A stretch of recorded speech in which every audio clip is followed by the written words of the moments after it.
예수님의 이 부활 사건은 그 역사 속에 일어난 여러 사건 중에 한 사건이 아닙니다.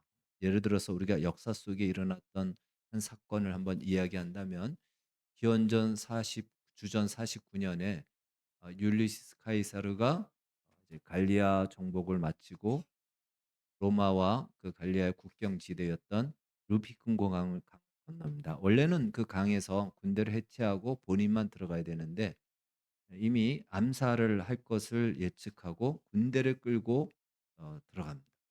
그래서 거기서 이제 "주사위는 던져졌다. 루비콘 강은 건넜다."라는 말이 나오게 됩니다. 다시 말해 로마를 군대를 데리고 와서 점령하겠다라고 해서 결국 폼페이스를 무너뜨리고 로마가 원로원 중심의 체제에서 황제 중심의 체제로 바꾸는 그 역할, 그러니까 로마 역사의 전환점이 되는 사건이 되는 것입니다. 우리나라의 위화도 해군, 이성계 위화도 해군과 같은 고려와 조선을 분기점 역사를 바꾸는 하나의 사건인 것이죠. 그런 사건, 그 사건으로 인해서 '아 그렇게 역사가 바뀌었구나.'라는 것은 우리가 알아도 되고 몰라도 됩니다. 물론 시험 보는 사람은 알아야 점수를 맞을 수 있겠죠. 그러나 그것을 모른다고 하여서 그것은 오늘 우리하고는 아무런 그렇게 직접적인 관계가 있는 것은 아닙니다. 그러나 예수 그리스도의 부활 사건은 역사 속의 한 사건으로만 그냥 기록하고 치부해서는 되지 않는 것이라는 것입니다. 예수님께서는 바로 "나를 믿는 자는 부활, 부활의 몸으로 나올 것이다. 그리고 나를 믿지 않는 자는 심판의 부활을 이룰 것이다." 로마서 요한복음 11 장에서 "나를 믿는 자는 생명의 부활로, 믿지 않는 자는 심판의 부활을 가질 것이다."라고 말씀하셨습니다. 그러니까 예수님의 부활 사건은 그냥 옛날에 일어난 사건으로 기억하고 그렇게 인정하든지 그렇게 할 수가 없는 것입니다. 그 사건을 믿는다면 그것은 지금 나에게 생명의 부활로 지금 나에게 약속되어지고 있기 때문에 이것은 역사 속의 한 사건으로 치부할 수 있는 것이 아니다라는 것입니다. 오늘 우리가 읽은 본문은 예수님의 부활 사건을 그 장면을 기록한 내용인 것입니다. 다시 한번 이 부활이 오늘 우리에게 어떤 현재적인 영향과 또 우리에게 영향을 주고 있는지를 오늘 말씀을 통해서 잠시 살펴보겠습니다. 예수님이 돌아가신 것은 유월절 직전에 돌아가셨습니다. 그러니까 유월절은 이제 그 유월절 절기가 시작되어지는데 금요일 날, 우리 요일로 한다면 금요일 날 저녁 5시 시부터 시작돼요. 그래서 그날 낮에 십자가에 못 박혀서 죽으셨는데 유월절에 절기에 시체를 달고 있는 것은 마땅치 않다 해서 빨리 일찍 십자가에 달린 사람을 다 죽이라 그래 가지고 예수님이 이미 죽으셨죠. 그래서 오후 3 시에 예수님은 죽으셨고 그리고 난 뒤에 이제 시신을 거두게 됩니다. 그리고 5 시부터 유월절이 시작되어진 겁니다. 그러니까 금요일 날 돌아가셔서 토요일 날이 안식일이죠. 그러니까 토요일 날 안식일. 그러니까 그때는 아무것도 못 하고 그러니까 금, 토, 일 오늘날 주일 3 일째 되는 날 새벽에 예수님이 사신 겁니다. 그래서 우리가 신앙 고백에는 3일 만에라고 하지만 정확한 표현은 3 일째 되는 날 이것이 정확한 표현인 것입니다. 3 일째 되는 날 안식 후 안식일 다음 날 주일 새벽 그렇게 해서 우리가 주일을 지키는 것이 예수님이 부활하신 날이기 때문에 우리가 주일을 지키는 겁니다.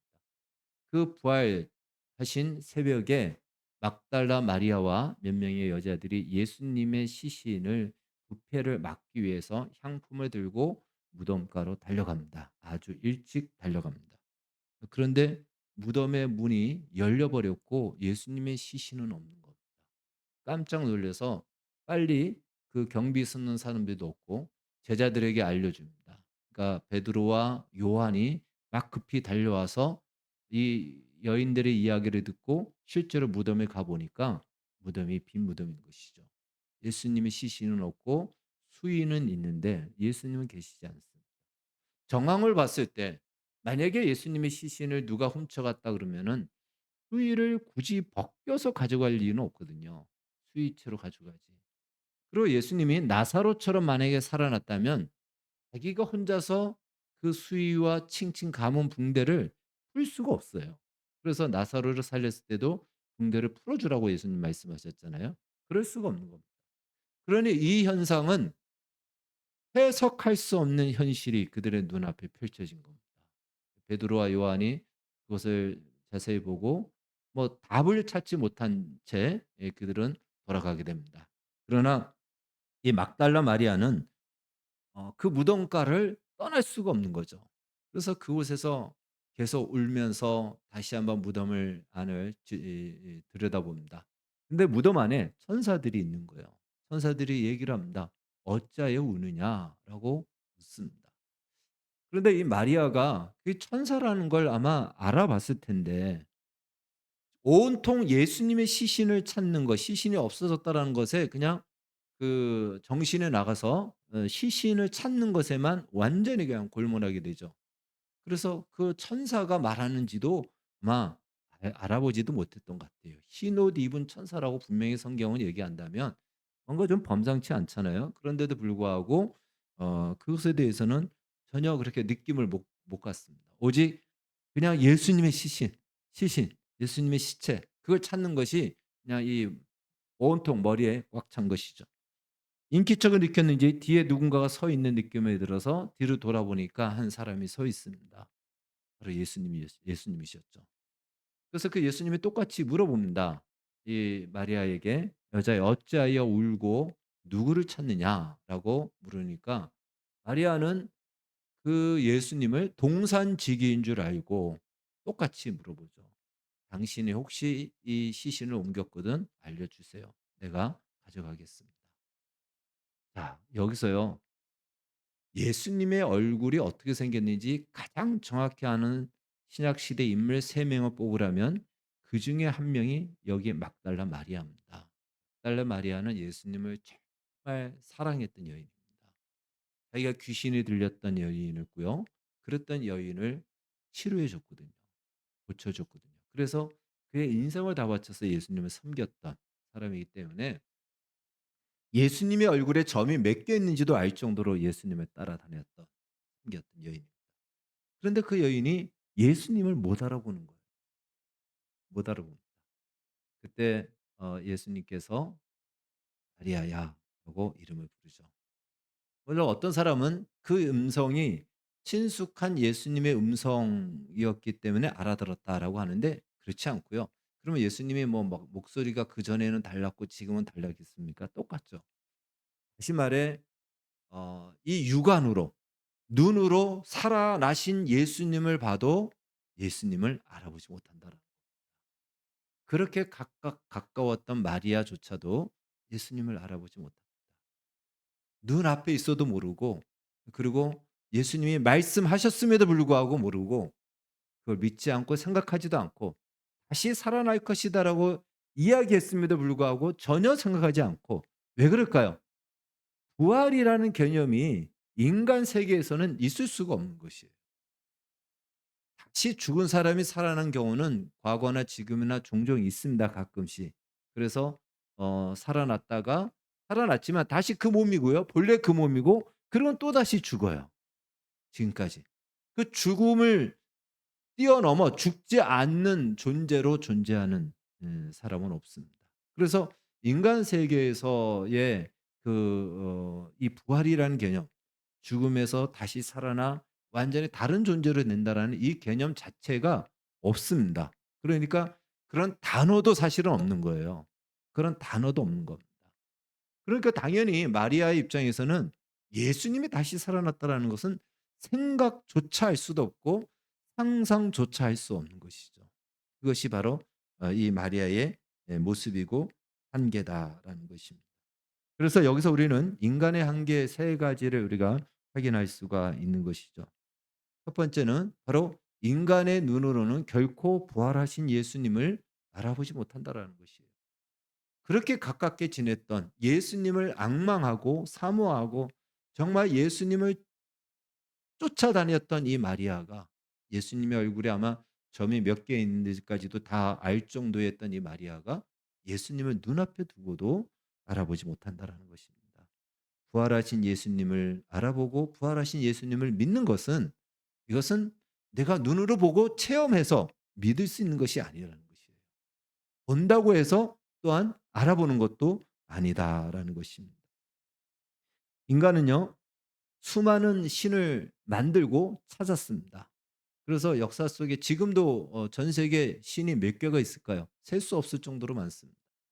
과거에 일본에 그 우상이 몇 개 있느냐라고 했을 때, 제가 어렸을 때 그 어른들 목사님들이 항상 얘기할 때 800만 개의 일본의 우상 뭐 이런 얘기를 하셨어요. 인도는 엄청나게 더 많아요. 그 이상으로 더 많습니다. 수천, 수만, 수백만, 수천만 개의 신을 만들어내기도 하고 찾기도 하지만 그 인간의 능력으로 성경에서 말하는 여호와 하나님은 찾지도 못하고 믿지도 못한다. 이것이 바로 인간의 한계고, 다시 말해 인간 스스로 하나님을 믿는 경우는 있을 수 없다라는 것입니다. 두 번째는요. 인간의 인생관 세계관은 죽음의 장벽을 넘지 못한다라는 것이에요.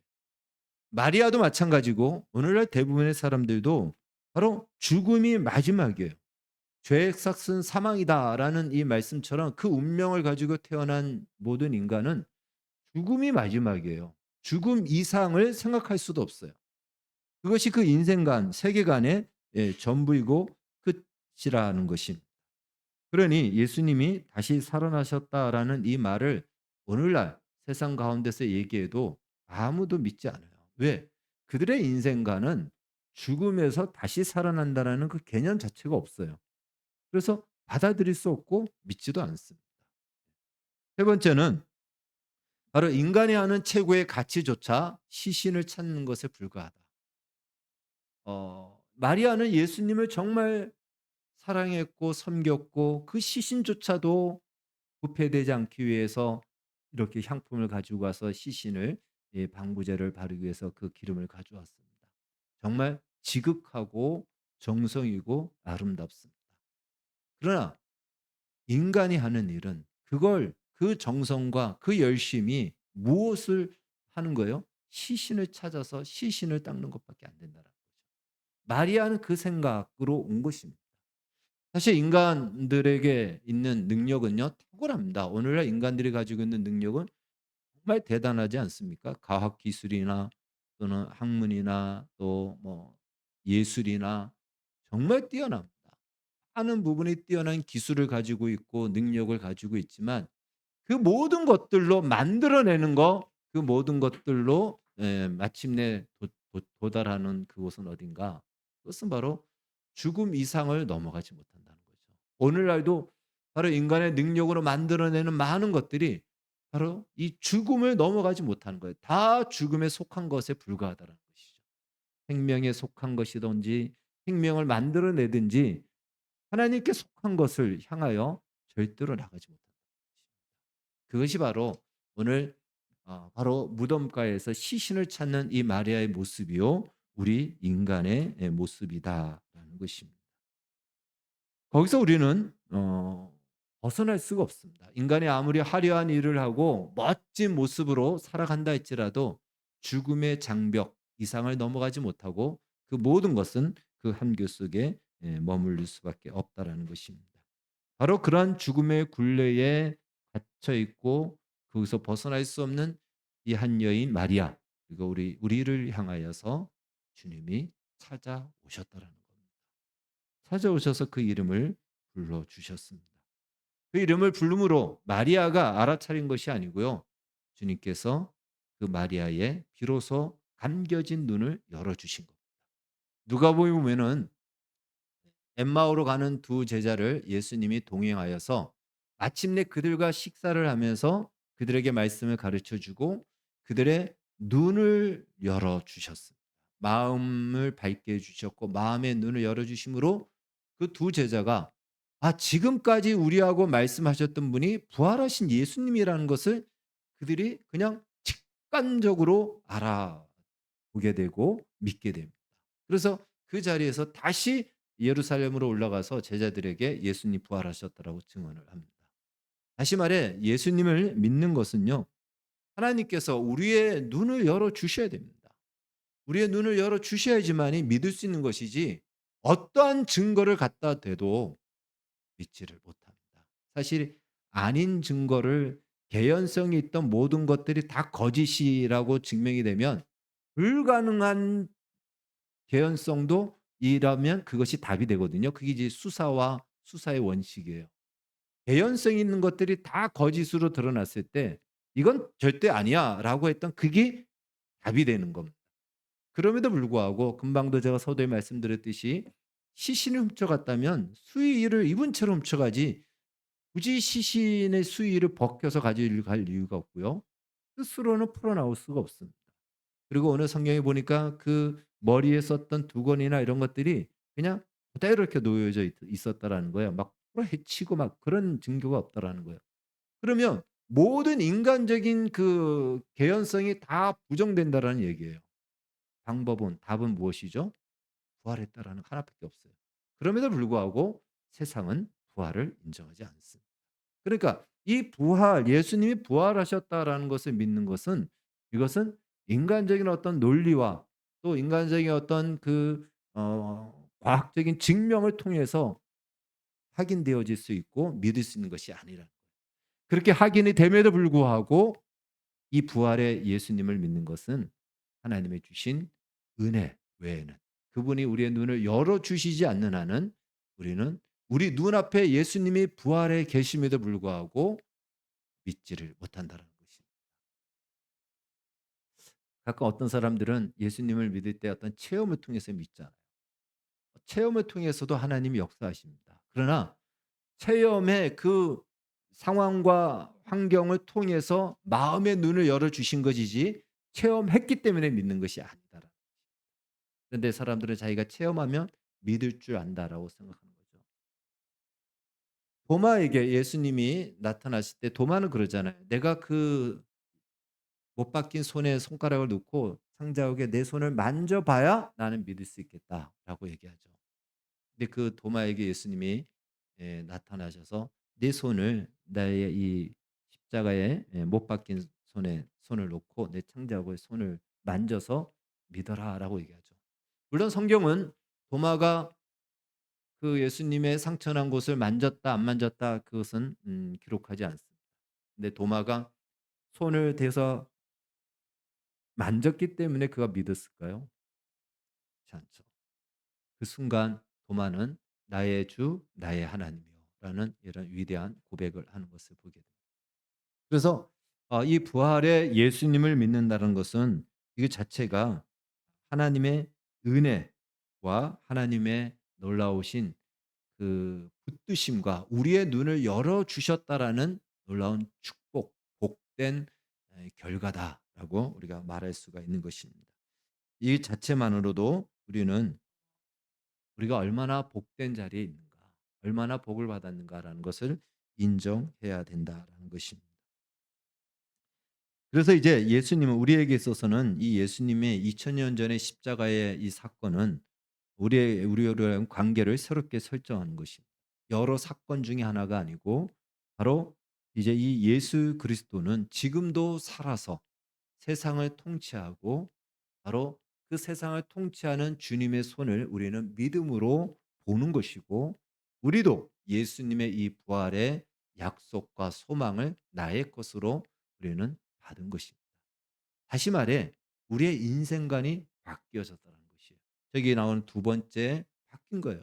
이제 우리의 인생관은 죽음이 우리의 인생관의 끝이 아니에요. 죽음의 장벽을 허물고 그 뒤에 세상이 우리에게는 열려져 있습니다. 우리의 인생관이 달라졌고 우리의 세계관이 달라진 것입니다. 그래서 우리가 하는 모든 일은 이제 죽음으로 끝나는 이 세상에 그 일을 하는 것이 아니고 죽음을 넘어 있는 영원한 세상을 향하여 우리 하는 모든 일들은 그 가치를 가지고 진행되어지고 있다라는 것입니다. 부활하신 예수님께서 제자들에게 처음 오늘 나타나셔서 하는 말씀은 이렇게 말씀합니다. 너희에게 평강이 있을지어다. 평강을 주시는 것 이것이 하나님이 처음부터 우리에게 주시고자 했던 복입니다. 그래서 이유로 그렇게 말썽 많은 고린도 교회를 향해서도 사도 바울은 너희에게 평강이 있을지어다라고 얘기를 합니다. 축복합니다. 예수 믿는 사람들은요. 그래서 누구에든지 평강을 전할 수 있고 평강을 축복하는 그 놀라운 약속과 그 권세를 우리가 받은 것입니다. 하나님께서 그 백성들에게 주시는 마음 그것은 평강입니다. 우리가 하나님이 가끔씩 두려워질 때가 있어요. 내가 믿음으로 제대로 살지 못하던가 죄를 짓던가 그러면 우리가 마음속에 하나님의 평강이 나에게서 떠나가는 것이 아닌가 이런 생각을 가질 때가 있습니다. 물론 우리는 하나님 말씀대로 또 바르게 살아야 되고 다시 돌이켜야 됩니다. 그럼에도 불구하고 하나님께서 우리에게 주신 이 평강, 부활하신 예수님이 우리에게 처음으로 주신 이 놀라운 축복, 그것은 평강이에요. 그리고 그 평강은 결코 흔들리지 않고 영원토록 우리에게 주어질 것입니다. 그러니 우리가 우리의 삶의 현실이 좀 어렵고 내 마음대로 펼쳐지지 않는 것 때문에 하나님의 평강이 나에게서 떠난 것인가? 하나님의 축복이 복 주심이 나에게서 사라졌는가? 그렇게 생각하지 말라는 것입니다. 어렵고 힘든 현실 속에서도 그 평강은 변함없이 주어지고 있다라는 것입니다. 오히려 그런 환경일 때 우리 자신이 누구인지를 비로소 우리는 확인할 수 있는 기회가 되는 것입니다. 또한 예수님께서는 17절 말씀에서 이렇게 말씀합니다. 너는 내 형제들에게 가서 이르되 내가 내 아버지 곧 너희 아버지 내 하나님 곧 너희 하나님께로 올라간다 하라 하시니 예수님의 아버지는 누구죠? 하나님 아버지예요. 그런데 예수님께서 공식적으로 말씀해 주세요. 나의 아버지 하나님 아버지 분이 이제 너희 아버지다. 나의 하나님이 이제 너희 하나님. 이걸 공식적으로 말씀해 주세요. 다시 말해 이제 예수님이 누리시는 모든 영광은 이제 너희도 나와 같이 그 영광에 참여하는 그 자리로 너희는 부름을 받았다. 이 얘기를 하십니다. 우리에게 부활이 믿어진다라는 것은요. 바로 이제 하나님 아버지를 진짜 나의 아버지로 우리가 믿을 수 있는 근거가 있는 거예요. 그리고 그 예수님이 누리시는 영광의 자리에 내가 가야 될 자리가 그 자리라는 것을 예수님이 공식적으로 확인해 주신 겁니다. 죽음의 장벽을 넘어 우리가 어디로 가느냐? 우리의 최종적인 목적지는 어디냐? 예수님이 누리시는 영광의 자리. 그것이 바로 우리의 최종적인 자리인 거예요. 이제 그 자리에 너희를 나와 함께 그 자리에 너희들은 참여할 것이다. 그걸 공식적으로 선언해 주셨다라는 것입니다. 그 예수님께서 오늘 우리에게 이 부활의 놀라운 약속과 영광의 소망을 주면서 이렇게 말씀하십니다. 아버지가 나를 보내신 것 같이 나도 너희를 보내노라. 예수님이 이 땅에 오셔서 우리는 비로소 하나님 아버지가 누구인지를 어떤 분인지를 알게 되었습니다. 예수님이 오시기 전까지 많은 구약의 사람들은 하나님에 대해서 오해하고 있었고 잘못 알고 있었어요. 예수님이 오셔서 하나님 잘 믿는다고 하는 바리새인들을 향해서 막 독사의 새끼들아 하면서 욕을 막 저주를 하지 않았습니까? 왜? 하나님을 완전히 왜곡하여 믿고 있기 때문에. 하나님을 이상한 하나님으로 만들어냈기 때문에. 그래서 예수님이 오셔서 하나님 아버지가 비로소 어떤 분인지를 드러내 보이셨어요. 예수님이 다 보여주셨어요. 정확하게 보여주셨습니다. 하나님은 사랑한다고 하여 그 사랑하는 사람이 죄가 있는데 그냥 눈 감아주고 없애주는 없는 것처럼 해주는 그런 분이 아니에요. 그러면 의로우심이 문제가 되는 거죠. 하나님은 우리의 죄값을 반드시 지불하기 위해서 그 아들을 내어 주시기까지 하여 우리를 대신하여 속죄하게 하시고 우리를 구원하시고 우리를 자녀로 삼아 주시고 영광으로 불러 주시고 우리를 떠나지 아니하시고 항상 함께 하신다라는 것을 예수 그리스도를 통해서 보여주심으로 하나님의 거룩하시고 의로우시고 사랑이 많으신 자비로우신 하나님인 것을 예수님을 통해서 보여주셨습니다. 그래서 예수님께서 이렇게 말씀하시는 거예요. 하나님이 나를 보낸 것처럼 나도 너희를 보낸다라는 거예요. 그러니 우리가 이 세상에 보냄을 받는 것인데 어떠한 목적을 가지고 보내받습니까? 우리를 보내신 예수님이 누구인지를 우리를 통해서 증거하는 것입니다. 나를 보내신 예수님이 어떤 분인지 세상이 알고 있는 잘못 알고 있는 예수님에 대해서 '예수님은 이런 분이야. 하나님은 이런 분이야.'라는 것을 우리의 인생과 삶을 통하여서 우리의 말과 행동을 통하여서 우리가 살아가는 삶의 가치관과 기준을 통하여서 세상 속에 나타내 보이는 것입니다. 물론 우리는 하나님께서 보내실 때 모양은 각각 다릅니다. 어떨 때는 영광스럽고 세상에서 인정받는 그 자리로 보내실 때도 있고요. 어떨 때는 오해받고 억울한 인생으로 살게 하시기도 합니다. 그래서 우리는 이 두 번째 억울한 인생을 살게 하면 그것이 마치 하나님이 나를 실수하신 것 같고 나를 도와주지 않는 것 같고 나를 외면하는 것 같고 그런데 그렇지 않다라는 거예요. 예수님도 보십시오. 예수님이 얼마나 능력이 많으세요. 대단한 능력을 가지셨잖아요. 그런데 예수님을 환영하는 무리들이 있었지만 그래서 예수님을 섬기고 따랐던 무리들이 있었지만 또 한편에서는 예수님을 질시하고 조롱하고 나중에는 억울하게 죽여버리는 무리들도 있었습니다. 그래서 항상 이 세상에서 그리스도인들은 두 가지 대우를 다 받을 수 있어요. 어느 한쪽이 아닙니다. 어떤 경우는 환영을 받고요. 어떤 경우에는 오해를 받고 조롱을 받습니다. 두 자리로 다 보냄을 받습니다. 그 이유는 우리가 이 세상에서 환영받고 인정받는 것이 우리의 목적이 아니라는 것을 말씀해 주시는 거예요. 얼마든지 환영받을 수 있는 위대한 높은 자리로 높은 모습으로 세상으로 보냄받을 수 있지만 그것이 우리의 목적이 아니라는 것입니다. 우리의 목적은 무엇이다? 예수님이 누구신지 내가 보냄받은 그 자리에서 드러내는 것입니다. 그 일을 위해서 하나님이 그 능력을 조금도 감하시지 않는다라는 거예요. 억울한 자리에 있는 사람에게도 하나님은 그와 함께 계십니다. 예수님이 억울한 자리에 있을 때 비로소 하나님이 누군지 드러내셨잖아요. 아버지 저들을 사하여 주십시오. 저들은 자기들이 지금 뭘 하는지 모릅니다. 저들을 용서해 주십시오. 가장 억울한 자리에서 가장 하나님의 하나님다움을 나타내 보여주셨습니다. 또한 가장 영광스러운 자리에 있을 때도 하나님께 영광을 돌린다면 그것도 하나님이 드러내신 겁니다. 그래서 예수님처럼 우리도 이 세상에 이 부활의 놀라운 약속과 소망과 또 이 놀라운 복을 받은 우리가 바로 이 세상 가운데 보냄 받는다라는 것입니다. 예수님은 어느 자리에 있든지 우리와 함께 계십니다. 도마가 이렇게 얘기했잖아요. "나는 만져보지 않고서는 안 믿어."라고 했을 때 제자 중에 누군가가 예수님에게 가서 "예수님, 도마는 만져보지 않으면 안 믿는다고 합니다." 이렇게 누가 얘기를 했나요? 했어요. 그렇게 할 수도 없잖아요. 예수님이 어디 있는지 알고 찾아가겠습니까? 그런데 예수님이 도마가 있는 그때에 나타나셔서 하시는 말씀이 도마가 말한 그대로 하잖아요. "네가 만져보고 믿어야 된다고 하니까 그래 내 이 옆구리를 내 이 손을 만져봐라. 그리고 믿는 자가 되라."라고 하시지 않습니까? 다시 말해 도마의 그 말할 때에 예수님이 계셨다는 거 안 계셨다는 거예요?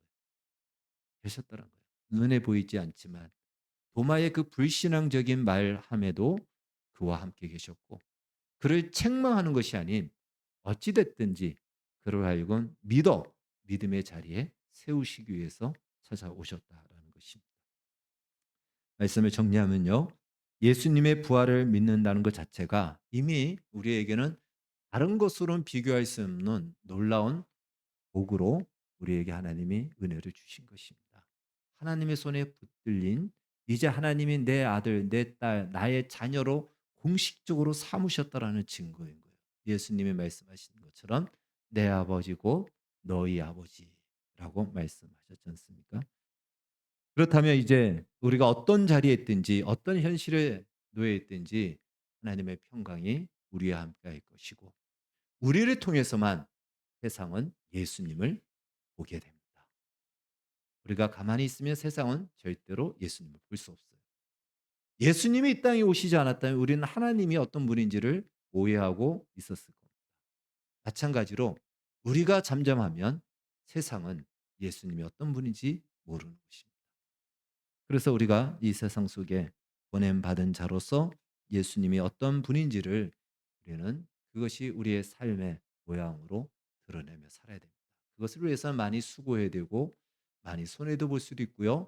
많이 이 세상에서 누릴 수 있는 것들을 때때로 포기해야 될 수도 있습니다. 그러나 우리에게는 더 큰 영광이 약속되어지고 있는 것이고 죽음으로 끝나는 인생의 일을 하다가 끝나는 인생이 아니고 영원한 것으로 영원한 기억되고 나타날 것들을 향하여서 우리는 살아갑니다. 그래서 우리는 내일이 있습니다. 죽음이 우리 앞에 왔어도 내일 있는 인생으로 우리는 꿈을 꿀 수 있고 비전을 가지고 살아갈 수가 있는 것입니다. 바로 예수님의 부활은 우리에게 죽음으로 모든 것이 끝나는 인생이 아닌 내일이 있는 항상 내일을 꿈꾸고 소망하며 그 비전을 가지고 살아갈 수 있는 인생으로 우리를 살게 하십니다. 이 놀라운 부활의 소망과 믿음으로 험한 이 세상을 담대하게 그리고 넉넉히 살아가기를 주의 이름으로 축원합니다. 기도하겠습니다. 주님, 부활의 소망을 우리에게 주심을 감사합니다. 이 부활로 내일이 있는 인생으로 오늘을 담대하게 그리고 믿음으로 살게 하여 주시옵소서. 예수님의 이름으로 기도하옵나이다.